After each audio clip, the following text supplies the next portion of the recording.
MXTV is proudly brought to you by Peter Stevens Motorcycles, QBE Insurance, Motorcycle Insurance Specialists, Fox, and Honda, the power of dreams.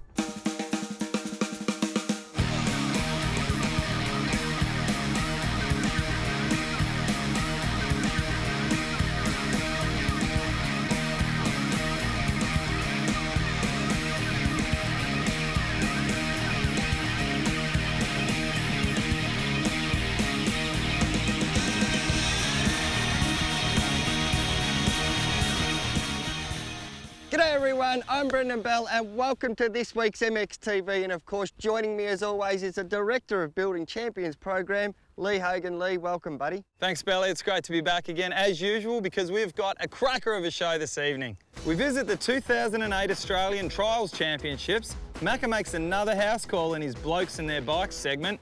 Chad runs us through a mechanical tip. We check out what's on offer at the Australian Motorbike Expo. The Fro does his thing for another week, and I'll be talking ruts in this week's rider tip, all in a huge show. You're not wrong, Lee, but first up we've got trials. Now these guys have some serious skill on their bikes, and we were recently at the 2008 Australian Trials Championship, so let's go and check out all the action.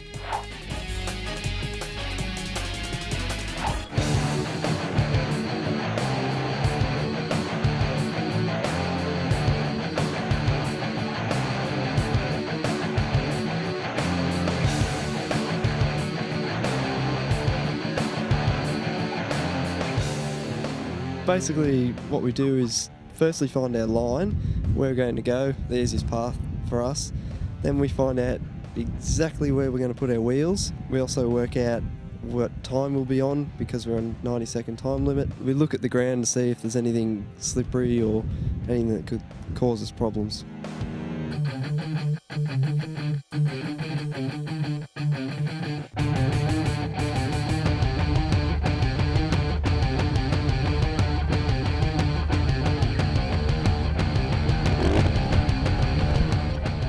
It was a really good setup event, really challenging. Sometimes it's not quite as challenging as this, and it's really hard to get a good lead. But when it's tough like this, it really sets apart who's the best riders.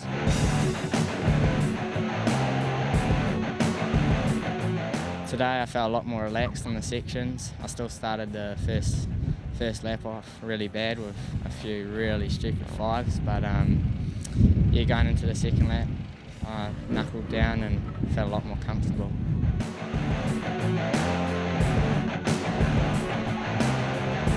I had a couple of tough calls today, but it's an Australian title, so they got to be tough.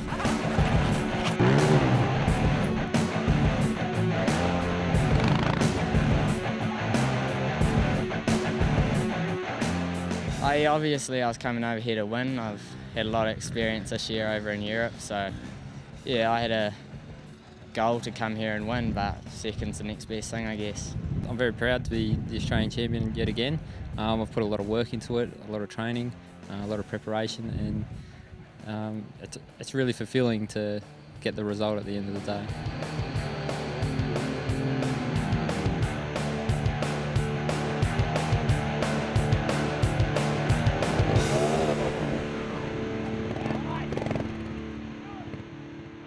Well, congratulations to Colin Zidzinski there, and what about those sidecars? They're crazy. Now one thing you won't see these guys riding through is ruts, but that's exactly what Lee's going to take us through in this week's rider tip. In today's rider tip, we're going to have a look at ruts. Now ruts can be one of the most rewarding things you'll ever do on a motorcycle. Right up there with jumping a big triple jump or finally getting up on top of a set of those supercross whoops. Or they can be one of the most difficult and frustrating things you'll ever do on a bike. Now before we get into the more technical side of things, we need to have a little bit of a look at the basics. Now the first thing we need to discuss is body position.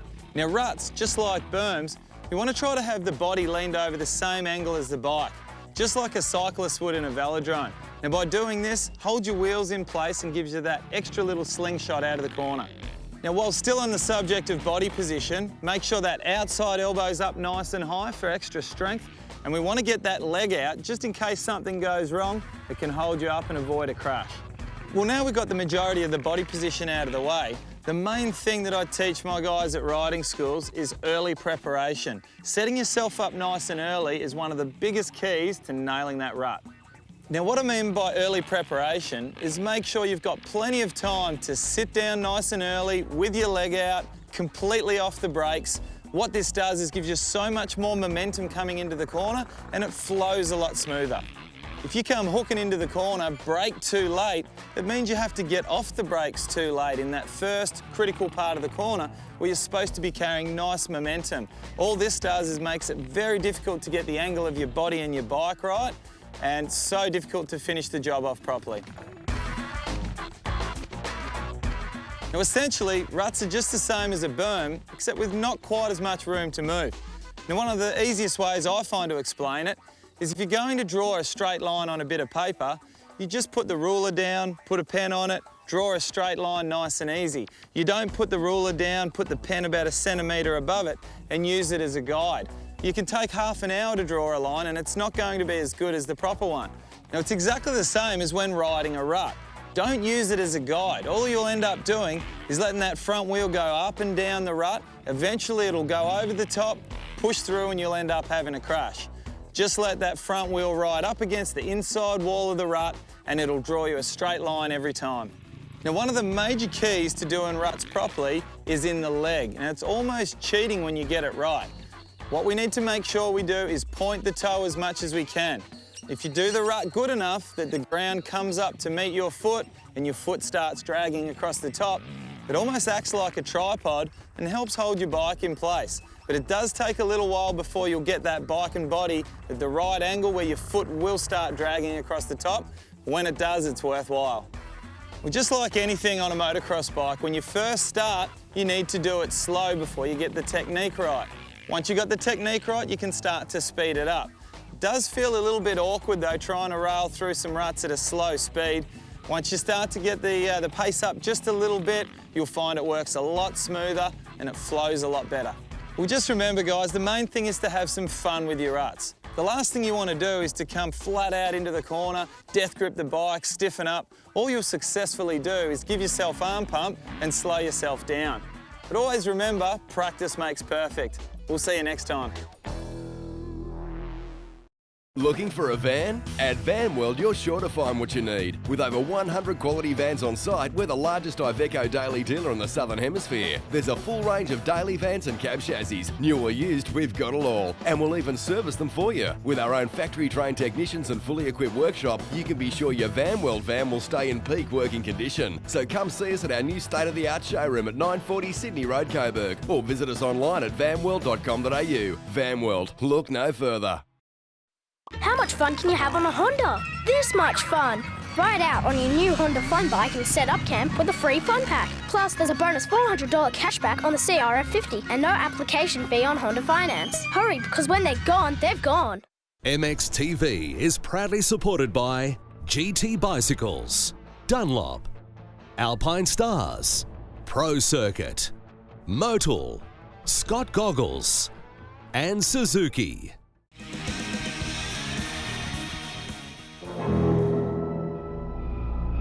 This is Chad. Chad's a mechanic. And this is Chad's mechanical tip.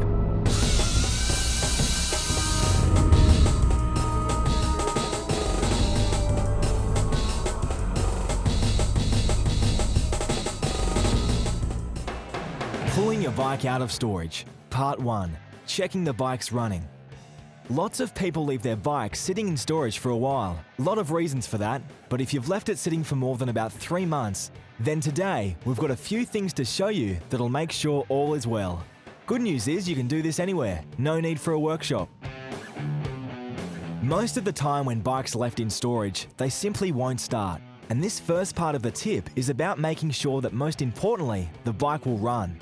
To start, carefully pull the bike out of storage and put it on a stand. Most of you probably know this, but it's a fact that fuel can actually go stale. Most unleaded fuels have a shelf life of only about 7 days before it starts to deteriorate. So if your bike's been sitting for a while, odds are the fuel in it ain't going to help the bike run. What we need to do is drain the stale fuel from the fuel tank. We're using a 250R here, and other bikes can differ. But on this bike, that means making sure the fuel tap is off and gently using a pair of pliers to remove the fuel line from the carby. On other bikes, you might have to take the tank off to do this. Then turn the fuel tap on and drain the fuel into a suitable container. Obviously be careful though, as the fuel might be stale, but it's still very flammable. Once all the fuel drains, refit the fuel line. After the fuel's drained from the tank, remove the plug from the bottom of the carby under the bow. It'll usually be a 17mm bolt. Drain any fuel left in there and also remove the sediment that's accumulated. This is where you'll find the bulk of it if there is any. Once cleaned, simply reinstall. Now it's time to put some new fuel into the tank. You can pretty much use any unleaded fuel from the servo unless it's specially designed for fuel-injected vehicles. Fuels like Shell Optimax. Obviously you'll need to add 2-stroke additive if your bike's a 2-banger too. Fuel refill, done. Next thing is the air filter.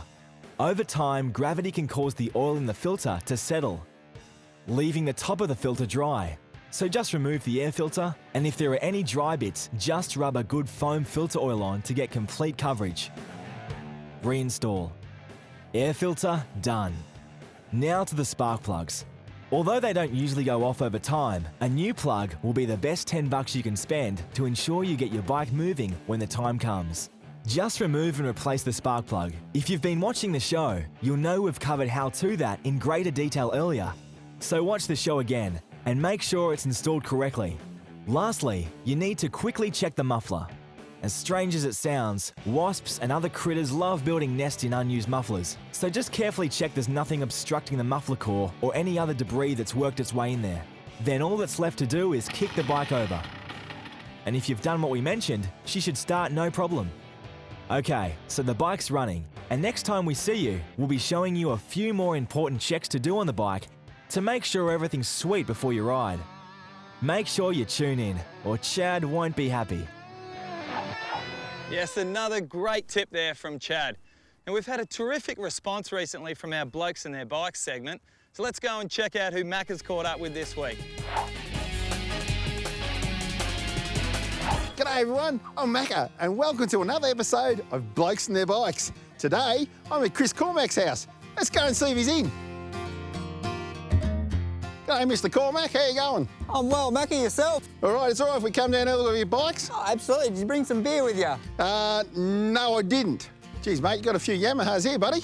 Yep, well that's all you'll get in this household. Mate, we've got the, what's a YZ250? I'm not real good on Yamahas, but I'm guessing it's a F. That's a 1979 model YZ250F, yep. How long you had this bike, Chris? I bought this off a guy in Toorak for $80 and all the chassis was all bent over like this and I spent about 2 years restoring it. Mate, you've got a few here. We'll go and have a look at this this IT175. I haven't seen one of these for years. Well, I haven't either and I actually haven't had this bike for very long. We've recently started to compete.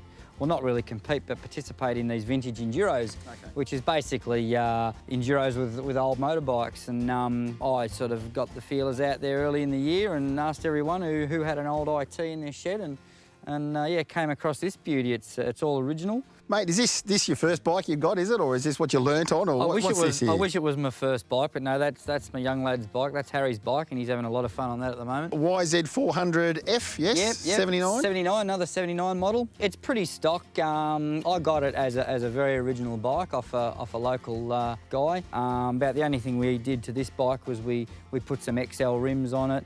And we had a new expansion chamber made up. Now, mate, we've seen all the bikes out here. Yep. What we really come to see is your shed. You reckon we could go and have a look? Sure, come on in. No worries. Gee whiz, have a look at this shed. Absolutely sensational. YZ490. It is, yeah. It's the old air hammer. I don't know, there's something about big 500cc two-strokes that just does it for everyone, I think. Did you buy it new? How did you stumble across the YZ490? Well, I just started to race a bit of Viper, and I was targeting the pre-85 class at the time. I had a 250 version of one of these. We were just out and about, and we popped into a garage sale, I think over Waverley Way.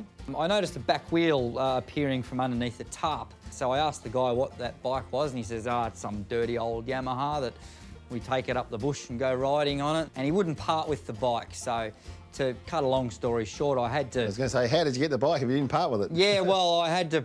Well, he had a camping trip coming up and I actually had to swap him a bike. I went out and I found an old bike and I eventually swapped the bike for him and I brought it home and I pulled it apart and we got it running and yeah, it turns out it's one of the old Trevor Flood team bikes, probably just one of the practice bikes. Okay, now what people mightn't know is that Stephen Gall actually requests this bike when he actually rides at events such as Classic Dirt or something like that. He actually gets on the phone, he says, hey Chris, I want to ride this bike. Why does he like this bike? I don't know, I guess it's a fairly easy bike to ride really. It's got nice tractable horsepower. There's certainly plenty of mumbo there if you turn the throttle pretty hard, you know. Now, just looking around your shed, mate, I see you got a really good pair of Rossi boots over there. The Rossis, yeah. They're, well, I think everyone started out with a pair of those, didn't they? Yes, I did. I know I did. So. And they protect the soles of your feet, but not much else. Yeah, pretty much. Mate, can you ride this thing fast or are you just flat from the handlebars like everyone else? Pretty much, yeah. When I used to race this, they used to call me the flying tea towel because I'm about 65 kilos wringing wet. Yep. And this isn't ideal for me, believe me. This has got way too much for me. Okay, mate, absolutely magnificent shed here. It looks a fairly old shed, but there's some new bits and there's some old bits. It's actually not that old. I built this section we're in now probably about 2002. Because there was actually up the front there was an old shed in its place. A builder friend of mine came over a few weekends and we knocked this up. And, a few beers and a few weekends. A few beers, a few weekends, and this is the result, and yeah, it's really good. Out the back here, let's go and have a look at your bar. Come and have a look. No worries.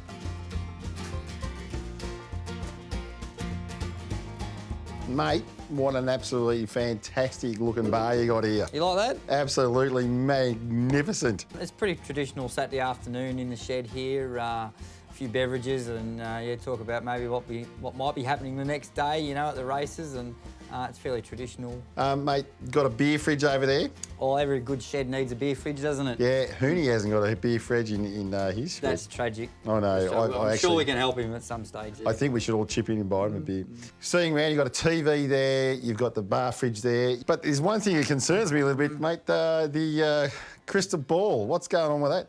Actually, I think it went up with the Christmas decorations. As you know, it's Christmas all year round here because that never comes down. That's right. OK, mate, well, I think we'll wrap it up now. But thank you very much for being a part of Blokes and Their Bikes. Yep, no worries. And for being part of Blokes and Their Bikes, you'll get some lovely gifts from our good friends at King Chrome. Wonderful. But before I go, any chance of getting a beer? Did you bring any?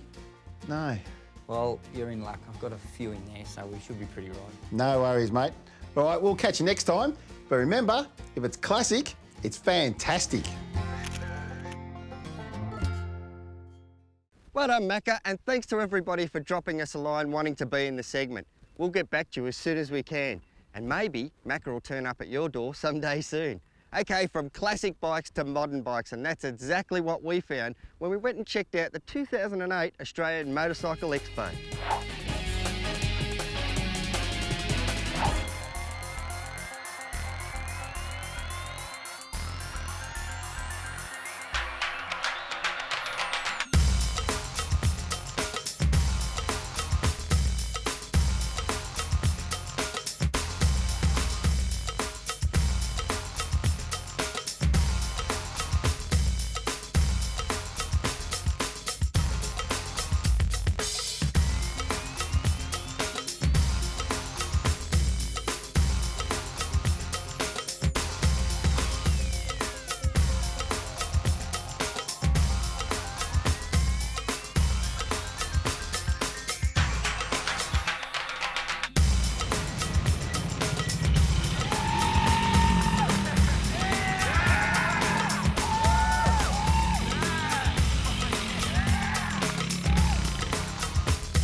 The Green Machine has a new team on Elizabeth Street, the new Peter Stevens City Store, with a complete range of Kawasaki road, trail and sports bikes, plus a crew of dedicated Kawasaki staff on hand to help you. Isn't it time you made the trip into Peter Stevens Kawasaki? You know what to do it quick. Give them a call or check out the website at www.peterstevens.com.au. And remember, normal people go shopping, bike people go to Peter Stevens. G'day everyone, Factory Matt here again. No, I haven't joined the adult film industry, it's the month of Movember, and I've stayed true to all you MXTV fans, and I'm back with another fantastic product review. We all know the buzz and hype around neck support systems at the moment, which is all about prevention. And this week we take a look at the brand new bionic neck support system from Alpine Stars. The new Alpine Stars Bionic Neck Support, commonly known as BNS, is a structure that is designed to work with a helmet to reduce the risk and severity of a catastrophic neck injury. While no product can guarantee protection from all motorcycle injuries, the BNS is designed to substantially reduce the likelihood of a career-ending neck injury. The BNS has a patented pivot key system, a special magnesium key located at the back that allows the convenient front opening of the device while also allowing it to be dismantled in an emergency. The fitting system allows fine adjustment of the shoulder height for a more personalised fit. The BNS also has great collarbone prevention systems. All parts in contact with the body use an expanded foam compound to distribute the impact force over the widest area whilst remaining light in weight. It's a carbon composite frame too, which achieves the best stiffness with the lowest of weight. For more information on this fantastic product, check out their website at alpinestars.com or pop into any Peter Stevens store and tell them Factory Matt sent you. And remember, if it comes from Factory Matt, it's got to be good. It's factory. Yeah, big thanks to Factory Matt Manning there. I wonder what he's doing with some of these cool products. It would not surprise me if he's keeping them for himself. Well, I tell you, one thing we really enjoy doing here at MXTV is testing new bikes. Now this week, Belly, Jamie and the Fro get to check out the latest 250 from Honda. In this week's MXTV bike review, we take a look at the 2009 CRF 250R from Honda. The first thing you notice on this year's quarter-litre CRF is its brand new plastics, which are also available with limited edition black colour variations. Besides the new colours, other changes inside Honda's newest 250 are a bit more difficult to notice. A discerning eye might observe the reshaped 240mm braking discs with matching vented plastic guards, darker coloured magnesium engine covers, and even the 3mm wider handlebar grips. What's a bit harder to notice on the new 09 250 is the reshaped cylinder head combustion chamber and the longer exhaust header, which function together to improve low to mid-range engine performance. New gear technology achieves smoother and easier gear shifts with less clutch action needed. And the fixed gear features 3 engagement dogs fitting into 4 slots, instead of 3 on the free spinning gear. This new arrangement minimises friction and eases engagement. That means the shift feel is smoother and easier, especially during power shift. Wrap the throttle for a minute and you'll be amazed how much power Honda engineers have managed to extract between those little aluminium engine cases. As with all 250F engines, the name of the game is RPM. And fortunately, this Honda engine spools up incredibly fast. Mid-range performance is snappy, but keep holding the throttle pinned and you'll be rewarded with a strong top end that never signs off. New steering damper settings conceived alongside suspension setting changes also provide optimal control, even on the roughest ground.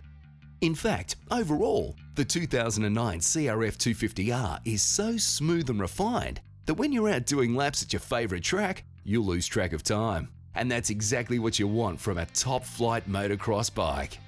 The 2009 CRF 250R is currently available in Australia and retails for around $9,990.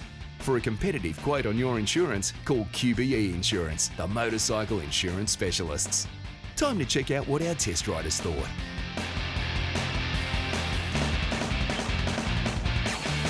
First of all, let me say, the bike that we got, the CRF 250R from Honda, was already broken in, already done a few hours work on it. So we didn't have to worry about breaking suspension or engines or anything else like that in, just hopped on and rode it. And my first impression on it, It was good. It felt really good. The wind and the dust really had an impact on today's testing on the CRF 250. It was quite difficult to do the jumps, quite difficult to get the speed around the corners to do the jumps with the wind and the dust and the slippery conditions, but after a few laps, we got a little bit more confidence with the bike and we're able to attack the track a little bit more. I think it turned really well. I don't know whether the front end helped that or not with the steering dampener. Look, the suspension was great. I had no problems getting into ruts or getting out of ruts. It steered straight, it tracked very, very well, and I think that's got to do with the steering damper on the front here. For an intermediate rider, somebody like myself that's not that super quick on it, I enjoyed the ride. I can't say it had a heap of power because I can't use all the power, but certainly it had enough power for me when I was riding it, and it seemed to have a lot of low end power and quite a lot of top end as well. It revved right out. I found I didn't have to shift a lot of gears on it. It stayed in the one gear for a little length of time. The Honda really did pull quite well from mid all the way through to top end. Didn't drop off anywhere power-wise. Still, engine braking did quite well. Braking was quite comfortable. So generally very good with the power. The bike's very compact and small. You can jump it. It feels like you're not going to make some of these jumps, but because it's so light and nimble and small, you make the jumps. The suspension handles them very well. It's very comfortable to actually jump. Is there anything I'd change on this bike? Well, to be truthful, most bikes that I get, because of the speed that I ride at and the pace that I'm riding at, all I do is just suspension, and that'd be Chad's off-road that'd do that for me, and maybe a set of handlebars to suit me, but really, I don't think I'd change anything, no. Look, if I could change something on a CRF 250, I would get rid of 2 mufflers. I know it's only a minor thing, but I really don't understand how that works with the power. But if you do crash it, you have to buy 2 mufflers.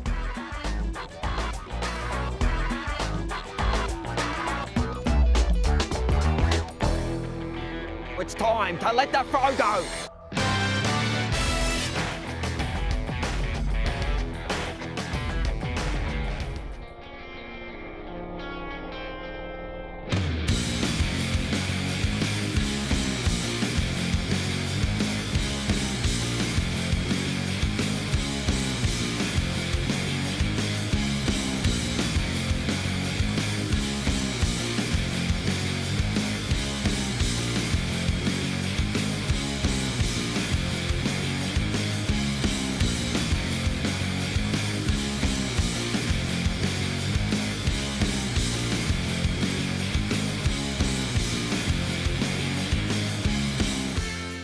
Well, a 231 for the Honda CRF 250R, slotting it just under the Suzuki.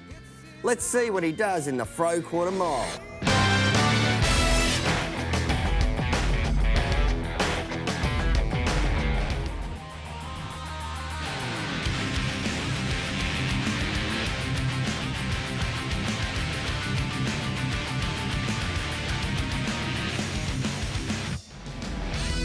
An 8.35, who would have thought? And on a windy day too. We couldn't even keep the flags in, it was that windy. Top job, Fro. Well, Lee, the Fro's really starting to find his mark now, isn't he? Oh, mate, he looks good on the bike. He's nice and smooth, but personally, I don't think he's that fast, to tell the truth. Not I got to say. The Fro will be upset with that. You're not trying to throw down a challenge to him at all, are you? Mate, bring it on. I'm all over that. Bring it on, Fro. I gotcha. Controversy, it's everywhere. Well, that's it, Lee, for MXTV, mate. Thanks for joining us. Thanks for having me for another week. It's my pleasure. Thank you for watching, and until next week, make sure you ride safe.